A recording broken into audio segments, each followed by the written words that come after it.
Welcome to the Secret World of Schools School Dinners talk series. Today's session, we're going to be looking at a window into the world of school exclusion.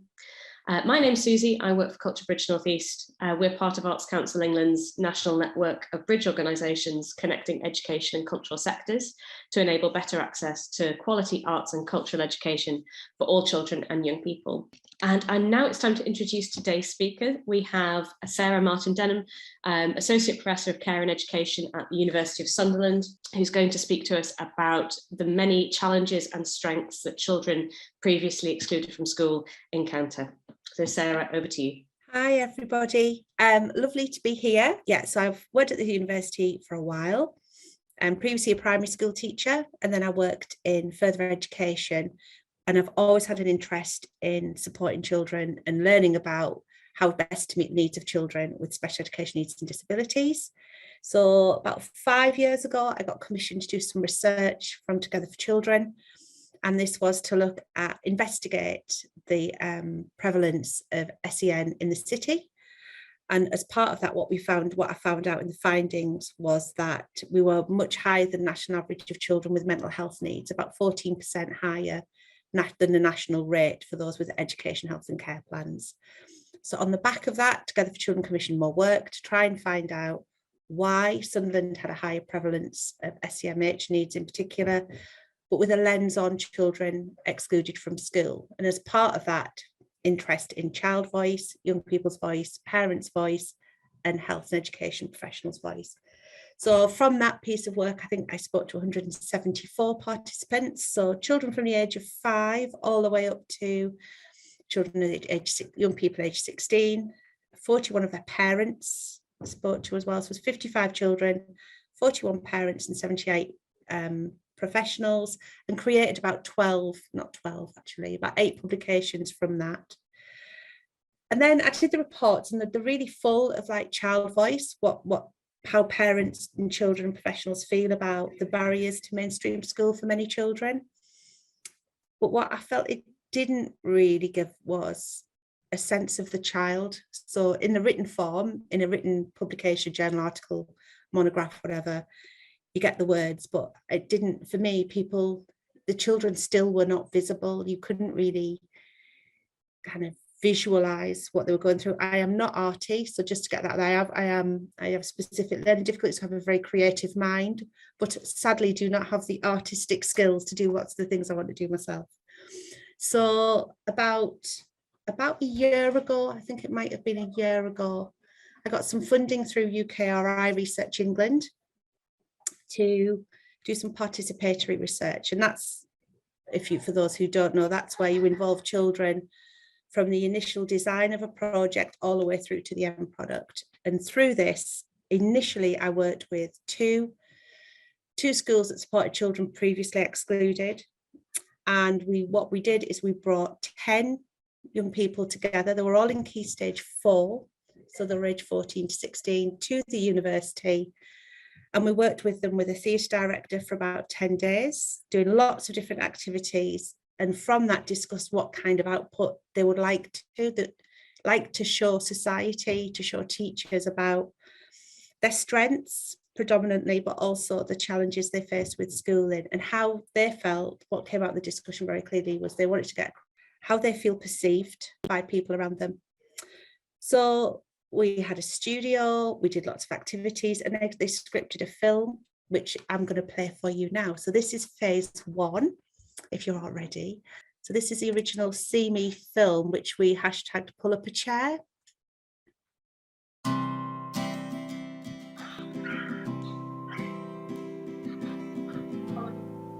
Yeah, and listen. Pull up a chair and listen. Pull up a chair and listen. Pull up a chair and listen. Pull up a chair and listen. Pull up a chair and listen. Pull up a chair and listen.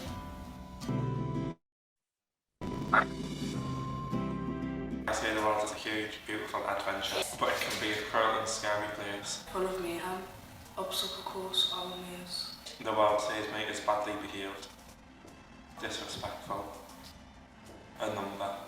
Problematic, a mistake, an error. Tiny, small, nothing. But I am normal.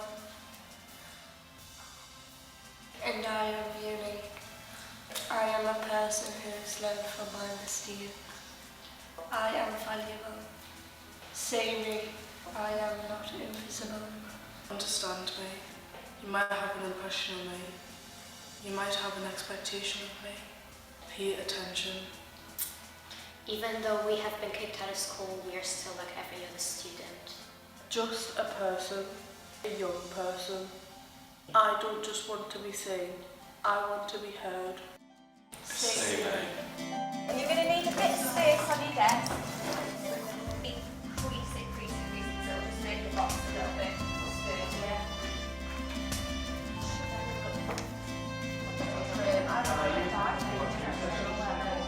I want to dye my hair red.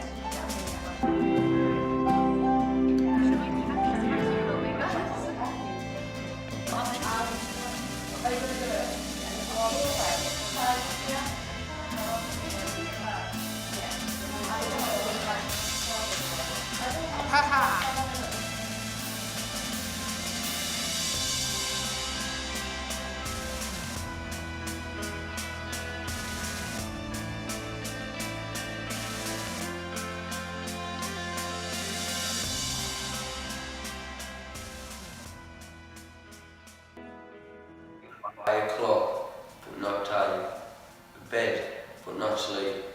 A ring, but not happiness.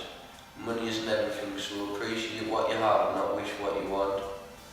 Positive thoughts gives a positive outcome. In 10-year time, you're not going to wake up and remember the boring days you had. So live life to the fullest and treat every day like it's your last. Positive vibes, only people.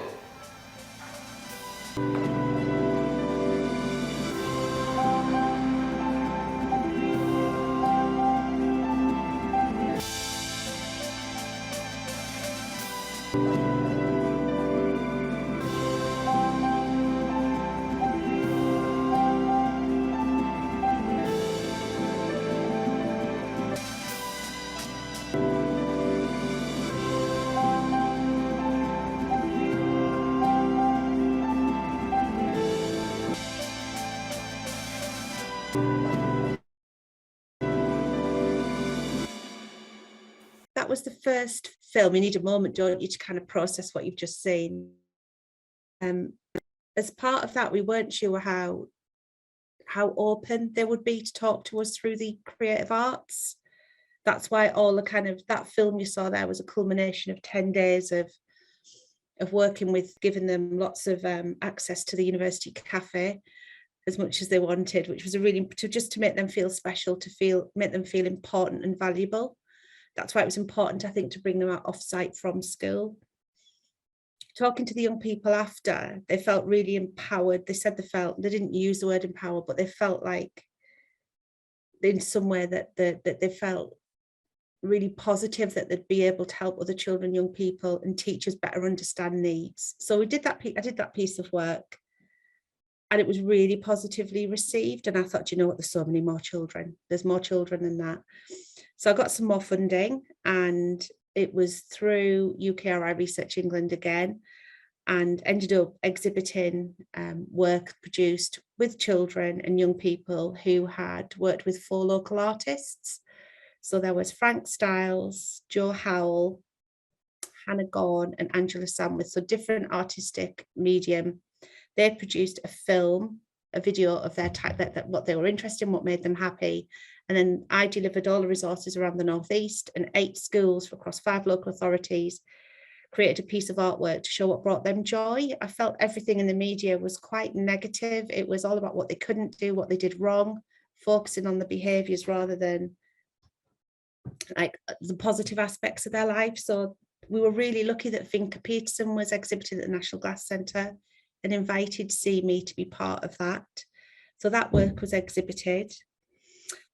And then most recently got a bit more funding, and I've worked with more children to create another 8 films. So of those 8 films, what I'm going to do today is show you 3 more if we've got time. I'm hoping we are. So there's 3 films and the focus on, it's audio and video of children and young people again. So obviously the ethics around this, we've had to get all the parental permissions, the child permissions. So all of these films you're seeing today will be in the public domain from January through the university website.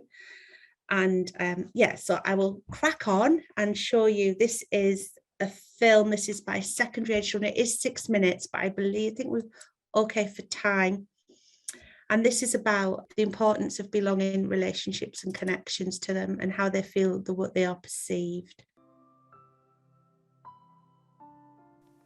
Pull up a chair and listen.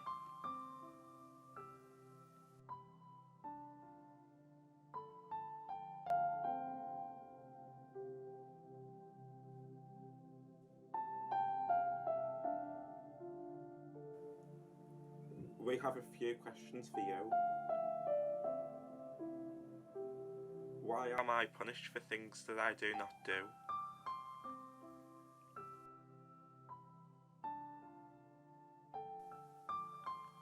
What are the long-term effects of these consequences on me?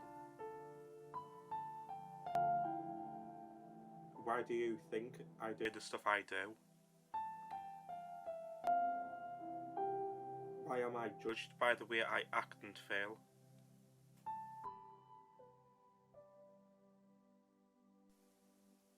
Why am I treated without respect?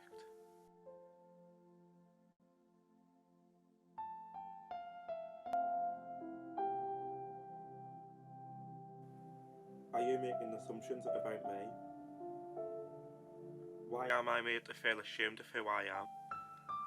Why is there not enough time? Why am I behaving this way?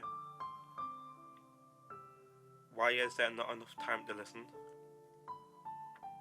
Why is there not enough time to understand what we need to help us thrive? How can you find the time to be there for us?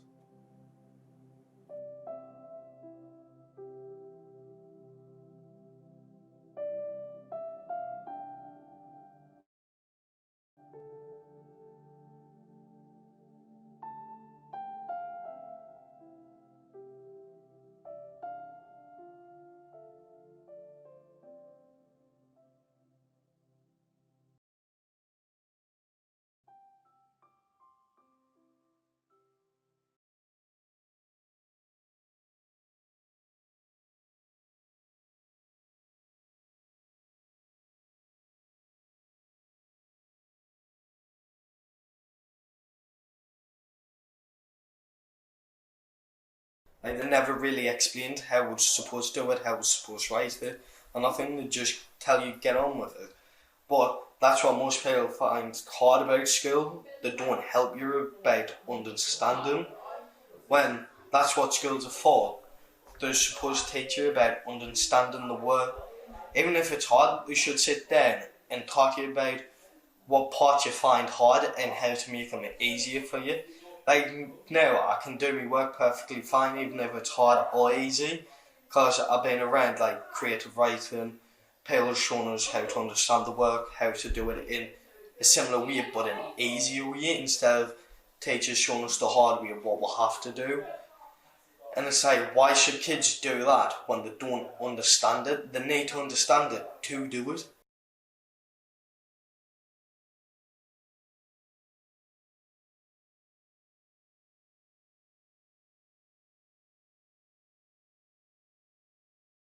When I told them what actually was going on, it was just, I swear they thought I was using it as an excuse, till it kind of like sunk in.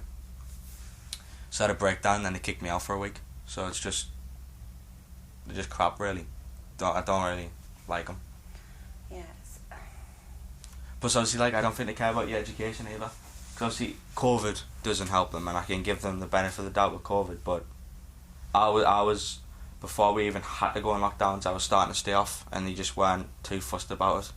And then obviously it just affects your education, because you do one thing wrong, they kick you out of your class. You do something wrong, you get kicked out of school, and then you don't learn. I don't know, you could get some more of the staff that are more caring, like, who don't just really, like, don't give you the vibe that you just want to care about, you know, getting the better results.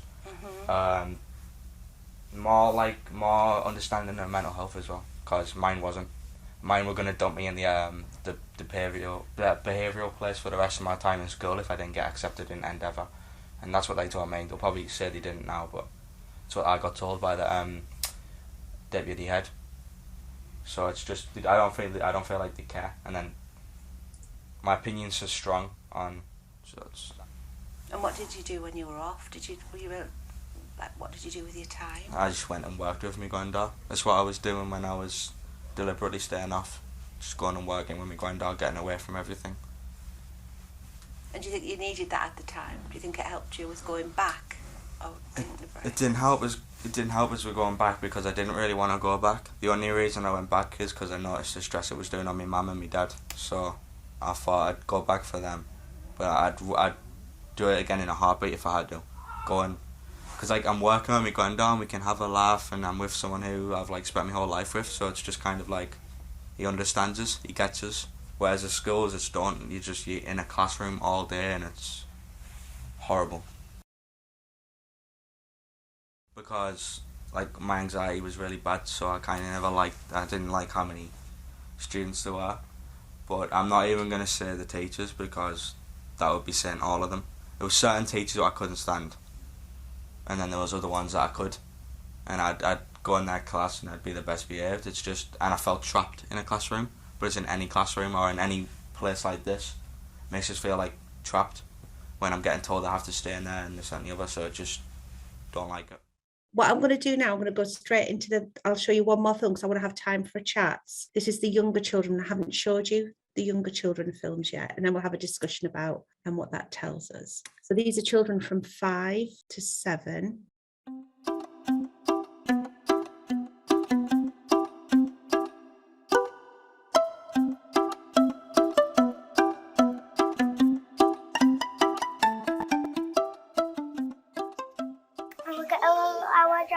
In the morning, like our spellings and read, and we'll get to go outside for free time.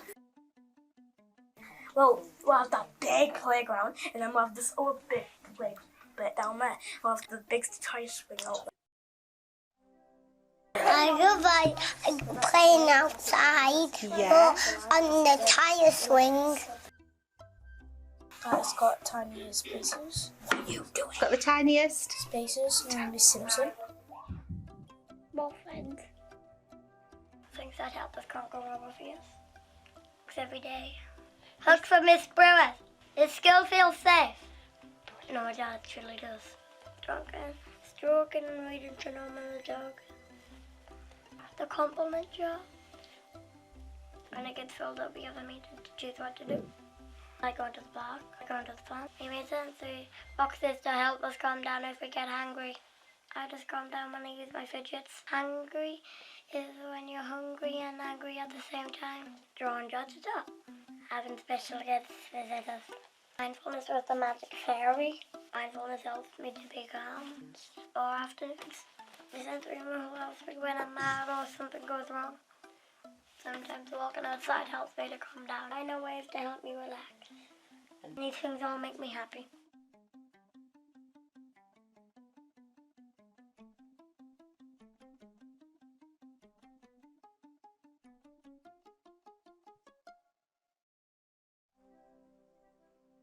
So I've managed to show you 3 out of the 9 films. I think what I'd really like to hear from you rather than me talk, but one last thing, what we're learning is if we don't do the kind of things that the children and young people are telling us as soon as we can, you can see how it kind of becomes kind of a real part of the children and young people. So the long-term effect on them, and long-term effect on their mental health and learning. So I'd really like to hear from everyone else, kind of your thoughts on the films. I know you haven't seen them all. Would be great if people were happy to share that. I really liked Little Boy's description of angry. I thought that was really interesting because looking at the increased levels of child poverty, particularly with children under 5, I think it's the Northeast, the number, like if you include families with with children under 5, it's 47% of the Northeast will be living in poverty. And I suppose one of the things, the wider knock-on effects, we're going to be getting a lot more hangry children over the next year, and actually the longer term impact that's going to have on school exclusions. Yeah, absolutely. I know that in some areas we've got the highest exclusion rates in the northeast of England, And in one local area, they've gone up 45% this term already. So there's a real issue. I think children are returning from COVID lockdowns who weren't in school. And they maybe haven't had opportunities for social interaction, particularly younger children. And there's also a rise in children being excluded at the age of 4 and 5, which is massively worrying, because once they've been excluded, it's very hard to reintegrate all children back into school, as we know. So yeah. Sarah, what would be your advice for the cultural sector who are kind of starting to sort of think about working with, even if it's not working directly with that demographic, but having an awareness of that demographic and school, and working with children who might be at risk of exclusion within their cultural offer as well? What kind of things does the sector need to be aware of? I think with everything, to get to the point of having a film at the end and getting that understanding from their heartfelt voice, it's the same as with their access and education. It's about building relationships and connections. So not trying to direct what they're going to do, but letting them kind of share how they want to approach. So not to say, we're going to do it this way and we're going to do this through this particular approach. It's leaving it quite open, but to get to the point where they're openly going to engage, you've got to invest the time. So to factor in lots of time. Children as well. There were children who started the project who didn't want to continue. There were children who didn't want to do the project, but then heard other children doing the project and wanted to. And the main thing really is the consent. So making sure I've got consent share audio, video, maybe audio or not video. And do you or do you not include children who are care experienced or in the care system? I think we should be including, but it's how can you do that safely? So thinking through, for me, it's all the ethics around that. And there's things that I haven't included in the films. There's things where children are talking about suicide attempts, really horrendous experiences. And it's not always home. School for many children is an adversity. They can't cope at school because of unmet needs, undiagnosed disabilities. And it's thinking through, isn't it? Like, you don't want to expose things that down the line, particularly if you put them in the public domain, they're not going to be happy with. So it's throughout the process, making sure that they're happy with the work that you're producing, I think. Yeah, so factor in lots of time. I think with a typical project, you wouldn't need to factor in the amount of time and resource. You need to factor in lots of time for people. So I worked with the theatre director, Ruth Johnson. I had a photographer, Pav Kajek, who were both brilliant at kind of building relationships and connections. So important. Or you're not going to get that end result. To support schools, it's all about how can we support schools to make them better for children, for all children to succeed and thrive. Thank you so much, Sarah. That was really fascinating, really fascinating films. And thank you everybody for joining us as well. If you'd like to join us again for any more of our Secret World of Schools school dinner talks in this series, we have another one next week, but they are on our website. So please do have a look to see if any of those are of interest to you as well. We'd love to see you again. But that's it from us. Thank you so much for coming along this morning, and we look forward to seeing you again soon. Bye-bye. Thank you. Bye.